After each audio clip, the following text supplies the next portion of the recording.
A unanimous decision that changed a nation.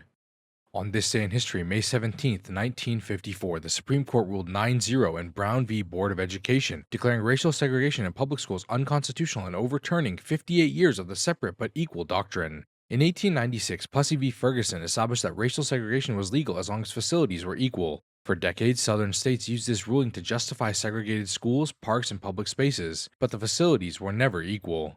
Black students overwhelmingly attended underfunded schools with outdated textbooks and crumbling buildings, while white schools received far more resources. In the 1930s, Charles Hamilton Houston, dean of Howard Law School, conceived a legal campaign to dismantle Plessy v. Ferguson. His protege, Thurgood Marshall, became the Legal Defense Fund's first director counsel and executed the strategy. Marshall coordinated 5 lawsuits against school districts in Kansas, South Carolina, Delaware, Virginia, and the District of Columbia. The Kansas case, where all but one plaintiff were women, became the lead case. The suits were argued on December 9, 1952, then re-argued on December 8, 1953 after Chief Justice Vinson died and President Eisenhower appointed Earl Warren as his replacement. On May 17, Chief Justice Warren delivered the court's unanimous opinion. He wrote that segregating children in public schools solely based on race generates a feeling of inferiority that may affect their hearts and minds in a way unlikely ever to be undone. The court ruled that separate educational facilities are inherently unequal and violate the Equal Protection Clause of the 14th Amendment.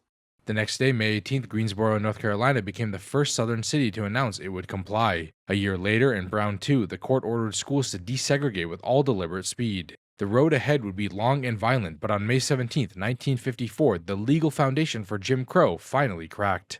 If you've learned something, consider dropping a like and subscribing to my channel. Your support would mean the world to me.